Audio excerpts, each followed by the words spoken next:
What is post-traumatic stress disorder? According to the American Psychiatric Association, post-traumatic stress disorder, commonly referred to as PTSD, is an anxiety disorder in which fear and related symptoms continue to be experienced long after a traumatic event has occurred.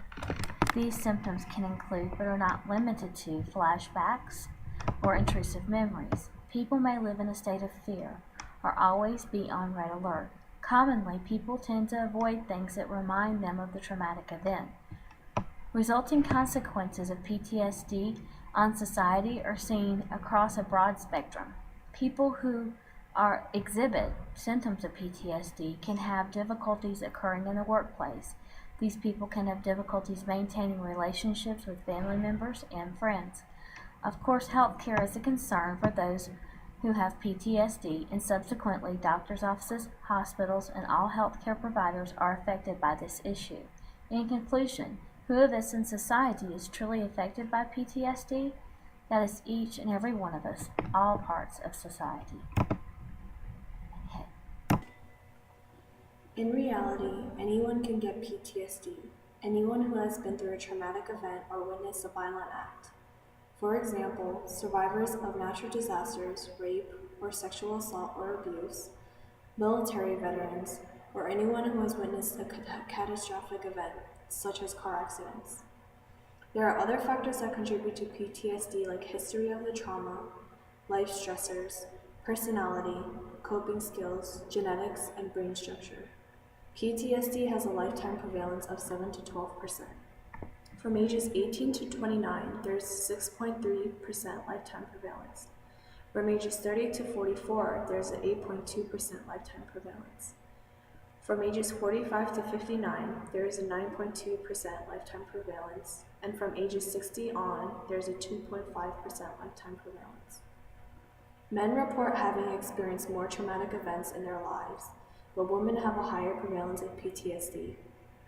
Little has been written about the genetic and biological factors of PTSD because environmental events play central roles in the disorder. However, the autonomic and central nervous systems are both affected. Memory is a key component of PTSD. The hippocampus, amygdala, and hypothalamus pituitary gland are all main brain regions affected by the PTSD. The hippocampus plays an important role in learning and memory and decreases in mass. The amygdala is overreactive, and the HPA is one of the main systems affected after exposure to a trauma and are observed in PTSD. The Department of Veteran Affairs operates the largest healthcare system in the United States, serving over 3 million enrolled veterans.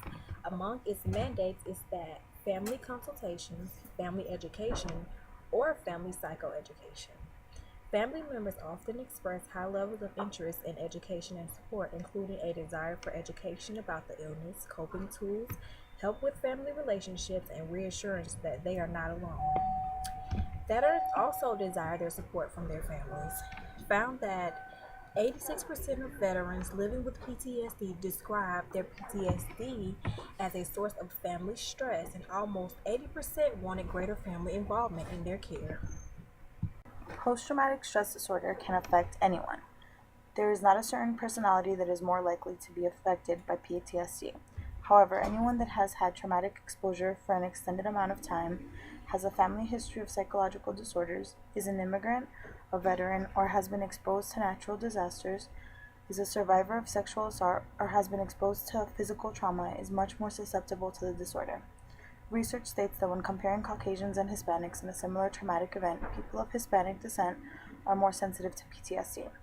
The differences that were offered to clarify these findings are coping mechanisms among Hispanics and Caucasians and differences in exposure to traumatic events. These factors also contribute to the degree of PTSD. PTSD is the most commonly studied outcome in the aftermath of natural disasters.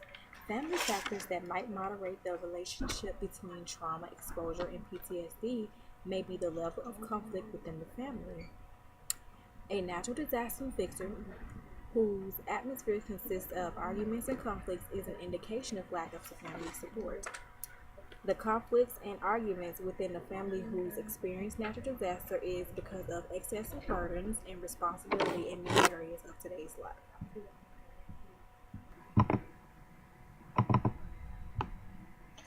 Conflict theory. According to conflict theory, inequality exists because those in control of a disproportionate share of society's resources actively defend their advantages. The masses are not bound to society by their shared values, but by coercion at the hands of those in power. The perspective emphasizes social control, not consensus and conformity. Groups and individuals advance their own interests, struggling over control of societal resources. Those with the most resources exercise power over those with inequality, and power struggles resulting. There is great attention paid to class, race, and gender in this perspective because they are seen as the grounds of the most pertinent and enduring struggles in society. Conflict theory has a direct correlation in those who are affected by PTSD. According to the conflict theory, those practicing certain behaviors are labeled by those in power. Once labeled, it's extremely difficult to avoid internalizing that label and escaping it. So when we look at a person who has PTSD from actions such as killing someone in a war, being a victim of a natural disaster, or a woman who's been forced into sex trafficking, all of these people have a potential to blame themselves for their own circumstances. They may feel they made choices that put themselves in the very situation that caused the PTSD. Society only encourages this feeling through conflict theory, as those in power are the ones who are making the laws, making the healthcare decisions, and providing legal assistance, or not, for these individuals.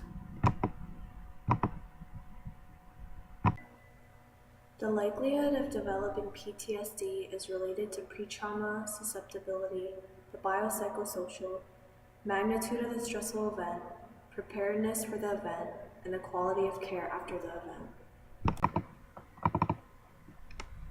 Ethical considerations of PTSD. When focusing on ethical considerations for persons with PTSD, trauma research presented as an ethical concern, considering the statement, "First, do no harm." A real concern about trauma-focused research would be exposing the participant to even more trauma by having them place strong focus on the incident that brought on the PTSD. Is it indeed ethical to conduct research if we are not sure that participation in this research might bring on an even worse symptoms of PTSD? According to empirical research, reactions are mixed. Some studies say people with PTSD are affected in a negative way by this research. It brings on more trauma by having to talk about their experience. However, other studies say that there are a number of people who find being a participant in the research rather therapeutic. A researcher should look individually at a person with PTSD to help make the decision if this research will help or harm the person when the research is complete. Another ethical issue concerning research in PTSD are the issues involved in using pharmacotherapy to prevent PTSD. Using pharmacotherapy can involve giving medication to a person not in conjunction with therapy. For instance, the person has experienced a trauma. They are immediately given medication to prevent PTSD. This is actually being used in the military with soldiers who do not have access to therapy right away. One of the ethical considerations here is informed consent. Can a person who has just recently experienced a trauma actually give informed consent when being given medication? In a military environment, soldiers can actually be ordered to take this medication. There are many ethical concerns that come into play when one is forcing another person to take medication. A social worker following the NASW Code of Ethics can and should always be an advocate for what is best for the client. Social workers can be a voice for their clients who could potentially be harmed by unethical research or the use of medication that may produce more harm to the client than good.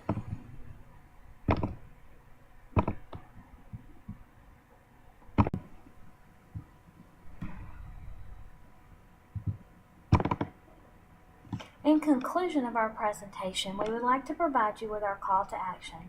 Our call to action includes helping persons who are affected with PTSD on a micro, meso, and macro level. On a micro level, we would like to have a 24-hour hotline where persons who are affected with PTSD can reach out to someone for help. The people answering the hotline should be able to do telephone counseling as well as having information as to where to refer people to who need more assistance.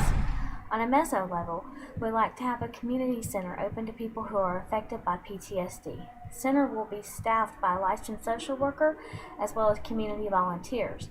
This will be a place where people can come for counseling as well as a place to meet others who are having some of the same issues. Individual counseling as well as group therapy will be provided.